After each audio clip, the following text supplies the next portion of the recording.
Hey, welcome back to Garden Crumbs. I'm out here in the garden this morning, coffee in hand, boots still a little muddy from yesterday, and I want to talk to you about something that completely changed the way I think about growing food.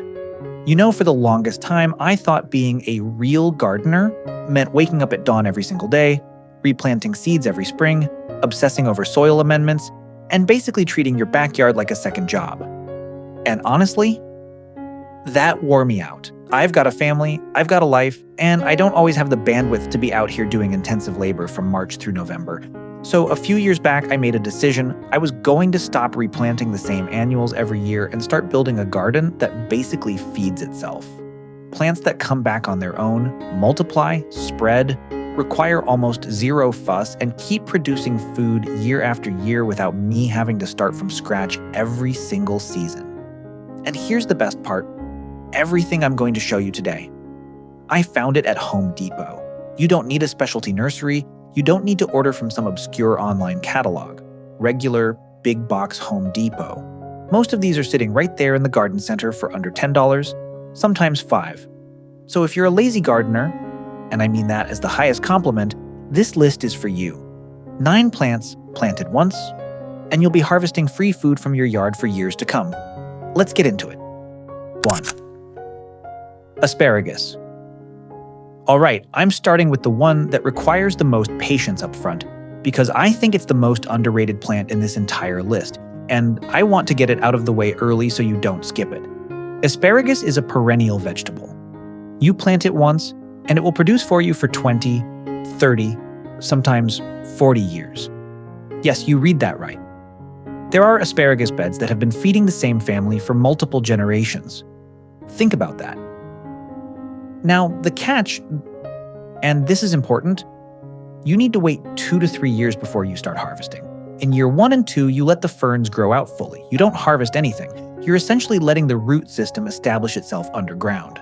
It's an investment in delayed gratification, and for a lazy gardener, it is absolutely worth it. Home Depot sells asparagus crowns. That's what the roots are called, usually in early spring. Pick up a pack of Jersey Knight or Jersey Giant. Plant them in a trench about 6 to 8 inches deep, cover them up, water them in, and then basically leave them alone. By year 3, you will be out there every morning cutting fresh spears and wondering why you ever bothered with anything else. 2. Rhubarb. Right next to the asparagus in my mind is rhubarb, another one that people overlook because they think it's complicated or old-fashioned. It is neither. Rhubarb is a cold, hardy perennial that will come back every spring without you lifting a finger. It actually prefers cooler climates and will struggle in deep southern heat. But for most of the country, it's incredibly reliable. You plant it once, give it a decent spot with good sun, keep it watered for the first season, and then it just keeps coming back. Every spring. Year after year. The stalks are tart, almost shockingly tart when you eat them raw. But cook them down with a little sugar and you've got something magical. Strawberry rhubarb jam, rhubarb crisp, rhubarb compote on yogurt. My kids have started requesting it, which tells me everything I need to know. One thing to know, only eat the stalks. The leaves are toxic and should be composted or thrown away. But the stalks themselves are completely safe and absolutely delicious. Home Depot usually carries rhubarb crowns in the early spring section of their garden center. Grab a Victoria or crimson red variety if you can find it. 3. Mint. Okay, shifting gears here. Mint is one of those plants that gardeners either love or dread. And the reason people dread it is also the exact reason lazy gardeners should love it. This thing will spread everywhere if you let it. Mint is a perennial herb that comes back every year, survives light frosts, and frankly needs very little from you to thrive. It prefers moisture and partial shade, but will grow in almost any condition. The trick is to plant it in a container, either a pot on your patio or a buried pot sunk into the garden bed, so it doesn't take over your entire yard. Once you do that, you've got a basically infinite mint supply. Fresh mint for mojitos, for iced tea, for lamb chops, for chopped into a cucumber salad. Dry it out and you've got herbal tea for the whole winter. I dry massive bundles of it every fall and it lasts me all the way through until the next spring harvest. Home Depot carries multiple mint varieties: spearmint, peppermint, chocolate mint. Pick up a few different ones and taste as you go. They're usually just a couple dollars per pot. 4. Chives. This is my #1 herb recommendation for anyone who is just getting started with perennial food gardening, because chives are essentially bulletproof. Chives come back every single year. They multiply on their own. They produce beautiful purple flowers in late spring that are also edible. You can chop them down to the ground and they just grow right back. They're drought tolerant, they're cold hardy, they repel certain pests from nearby plants, and they taste incredible. Mild onion flavor, great on eggs, great on baked potatoes, great chopped into cream cheese, great on anything really. I have a massive patch of chives at the edge of my raised bed, and I honestly never water them. They do their thing. I harvest them constantly from spring through fall, and every single year they come back bigger and fuller than the year before. If you're buying chives at the grocery store, and let's be real, those tiny plastic containers are expensive for what you get.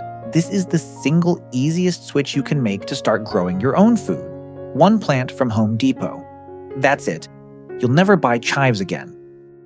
5. Sorrel. Most people have never heard of sorrel, and that's a shame because it's one of the most flavorful perennial herbs you can grow. It's got this bright, tangy lemon flavor that's completely unique. There's nothing else in the garden that tastes quite like it. Common sorrel and French sorrel are both perennials that come back every year, produce abundantly, and are virtually indestructible. They actually prefer cooler temperatures and will give you the best flavor in spring and fall. During the heat of summer, they may bolt and get a little bitter, but they don't die. They just take a little break and come back strong when the weather cools down. Use sorrel raw in salads for a sharp, citrusy punch. Blend it into a sorrel soup. It's a classic French preparation. Wilt it into scrambled eggs, or use it as a base for a bright green sauce. Once people taste it, they always want to know what it is. Home Depot doesn't always carry sorrel, but when they do, it's usually tucked in with the other herbs. If you can't find it, check their website for local availability or ask someone in the garden center. Worth the little bit of effort to track it down. 6. Lovage. Here's another one that most home gardeners have never grown, and it's genuinely one of my favorite discoveries in recent years. Lovage is a towering perennial herb, and I do mean towering. This thing can get 6 feet tall in a single season. That tastes almost exactly like celery, but stronger and more complex. If you've ever tried to grow celery from seed and given up, and a lot of people have because celery is genuinely difficult, lovage is your answer. It's the lazy gardener's celery. You plant it once in a spot where it has room to get big, give it decent moisture, and it comes back every single year and basically takes care of itself. Use the stalks like celery, use the leaves like flat leaf parsley, use the seeds as a celery-flavored spice. It's phenomenally versatile, and the flavor is incredible. Soups, stews, roasted chicken, lovage makes everything taste like it was made by someone who really knows what they're doing. Because it gets big, give it the back of your garden bed or a dedicated corner of the yard. It'll reward you for years. 7. Lemon balm. If mint is the energetic, slightly chaotic herb in the perennial garden, lemon balm is its calmer, more civilized cousin. It has a beautiful soft lemon scent and flavor, it comes back every year, and it's one of the most useful herbs you can have on hand. Fresh lemon balm steeped in hot water makes a calming, lovely herbal tea. Add it to lemonade for a more complex flavor. Chop it into fruit salads. Use it to flavor vinegars or simple syrups. Dry it out and keep it in jars for winter tea. It's also widely used for its soothing properties. A lot of people use lemon balm tea as part of their wind-down routine before bed.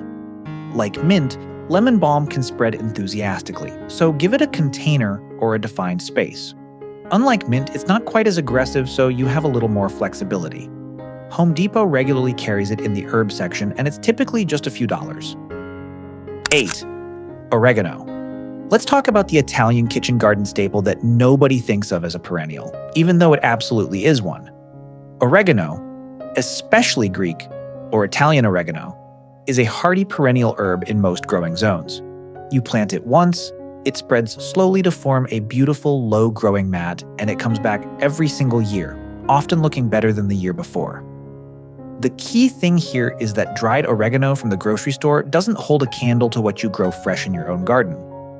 Fresh oregano has a vibrancy and a floral quality to it that just isn't there in the dried stuff that's been sitting in a jar for 6 months. Once you start cooking with your own homegrown oregano, you will not go back. Pizza, pasta sauce, roasted vegetables, grilled fish, marinades. Oregano makes all of it better. I harvest huge handfuls of it in midsummer right before it flowers, hang it to dry in my garage, and I have enough oregano to last me through an entire year of cooking. Plant it in a sunny, well-drained spot. It actually prefers a little neglect. Too much water, and it loses some of its flavor intensity. Classic lazy gardener plant. The less you fuss with it, the better it tastes. 9. Thyme. And rounding out this list is another herb that most gardeners treat as an annual, but absolutely does not need to be. Thyme. Specifically, common thyme or English thyme is a woody perennial that will survive winter in most growing zones and come back every spring ready to go. Thyme is one of those herbs that makes everything it touches taste more sophisticated. Roasted chicken with thyme, potato gratin with thyme, lemon thyme butter on fish. It works with almost any savory dish, and the flavor is complex, earthy, herbal, slightly floral, in a way that enhances food without overwhelming it. Like oregano, thyme actually benefits from a little tough love. Full sun, minimal watering once established, maybe a light trim after it flowers to keep it from getting too woody. That's genuinely it. Year after year, that little plant will sit in its spot in your garden and produce more than you can use. Home Depot carries thyme in the herb section almost year-round. Pick up a standard common thyme and maybe a lemon thyme while you're at it. The lemon variety is incredible paired with fish and chicken. So there you have it. 9 plants, 1 trip to Home Depot, and a garden that will feed you year after year without you having to start from scratch every spring. Now I want to say one thing before we wrap up, because I think it's important. The lazy gardener approach isn't about being careless. It's about working smart. It's about building systems that keep producing without constant input from you. And that is honestly how the best gardens in the world work. They're designed, not just maintained. When you stop replanting and start perennializing, when you start thinking in decades instead of seasons, your garden becomes something completely different. It becomes a living system that grows with you, that matures and deepens over time, that produces more and more abundantly the longer you leave it in place. I've been building my own perennial food garden for about 5 years now, and every single year I do less work and eat better. That's the goal. That's what I want for you too. If you want to see any of these plants up close, how I've got them set up, how I harvest them, how I use them in the kitchen, let me know in the comments which ones you're most curious about, and I'll do a dedicated deep dive. I've also got a full walkthrough of my perennial herb bed coming up in the next few weeks, so make sure you're subscribed so you don't miss that. Hit the like button if this was helpful. It genuinely does make a difference in getting this kind of content in front of more people who are trying to grow their own food. And I'll see you in the next one. Happy growing, everyone.